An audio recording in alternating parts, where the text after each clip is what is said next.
അസം സ്വദേശിയായ 17-കാരിയുടെ പോക്സോ കേസിൽ പുറത്തുവരുന്നത് ഞെട്ടിക്കുന്ന വിവരങ്ങൾ. കോഴിക്കോട് നഗരത്തിൽ ലോഡ്ജിൽ നിന്നും ഇറങ്ങിയോടി പോലീസ് സ്റ്റേഷനിൽ അഭയം തേടിയ പെൺകുട്ടിയുടെ മൊഴിയുടെ അടിസ്ഥാനത്തിലാണ് അന്വേഷണം. കേസിൽ അസം സ്വദേശിയായ യുവാവിനായി വ്യാപക അന്വേഷണം. പ്രതിയെ പോലീസ് തിരിച്ചറിഞ്ഞിട്ടുണ്ട്.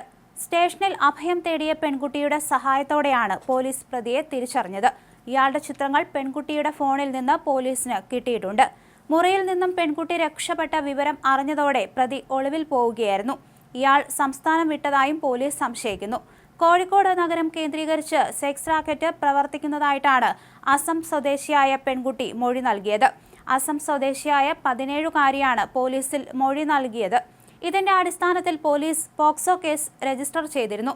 പ്രതിയുടെ മൊബൈൽ ഫോൺ കേന്ദ്രീകരിച്ചും അന്വേഷണം നടക്കുന്നുണ്ട്. ജുവനൈൽ ബോർഡിന് മുന്നിൽ ഹാജരാക്കിയ പെൺകുട്ടിയെ സുരക്ഷിത കേന്ദ്രത്തിലേക്ക് മാറ്റി. ഞായറാഴ്ച ഉച്ചയോടെയാണ് പെൺകുട്ടി ലോഡ്ജ് മുറിയിൽ നിന്നും രക്ഷപ്പെട്ട് സ്റ്റേഷനിൽ അഭയം തേടിയത്. പെൺകുട്ടി നൽകിയ മൊഴിയിൽ ഞെട്ടിക്കുന്ന വിവരങ്ങളാണ് പുറത്തുവന്നത്.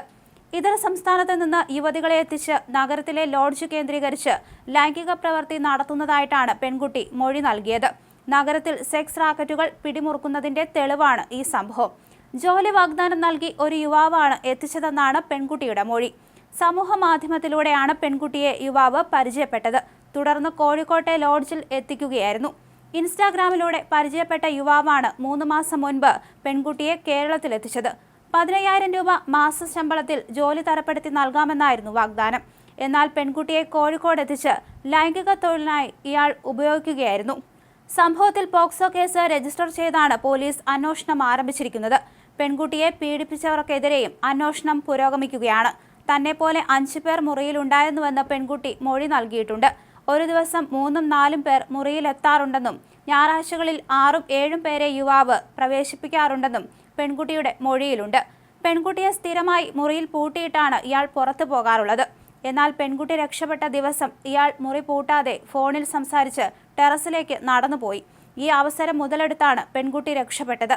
രക്ഷപ്പെടുന്നതിന്റെ തലേ ദിവസം വയറുവേദനയെ തുടർന്ന് പെൺകുട്ടിയെ ഇയാൾ മെഡിക്കൽ കോളേജ് ആശുപത്രിയിൽ എത്തിച്ചിരുന്നു. ഓട്ടോറിക്ഷയിൽ പോകുന്നതിനിടയിൽ മെഡിക്കൽ കോളേജ് പോലീസ് സ്റ്റേഷൻ പെൺകുട്ടിയുടെ ശ്രദ്ധയിൽപ്പെട്ടു. മുറിയിൽ നിന്ന് രക്ഷപ്പെട്ട ഉടൻ മുന്നിൽ കണ്ട ഒരു ഓട്ടോറിക്ഷയിൽ കയറി മെഡിക്കൽ കോളേജ് പോലീസ് സ്റ്റേഷനിൽ പോകണമെന്ന് പെൺകുട്ടി ആവശ്യപ്പെട്ടു. സ്റ്റേഷനിലെത്തി വിവരമറിയിച്ചതോടെ പോലീസ് ചൈൽഡ് വെൽഫെയർ കമ്മിറ്റിക്ക് മുൻപാകെ എത്തിച്ചു. CWC കൗൺസിലിംഗ് നൽകി.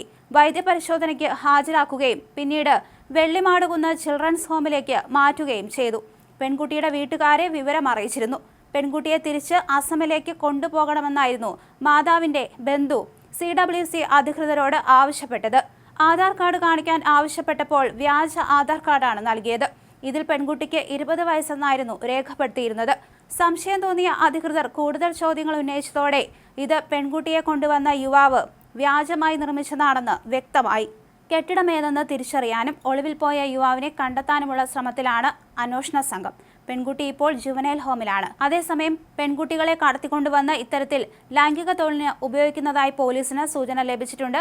ഒളിവിൽ പോയ അസം സ്വദേശിയെ പിടികൂടാനായാൽ കേസിൽ നിർണായക വിവരങ്ങൾ പുറത്തുവരും.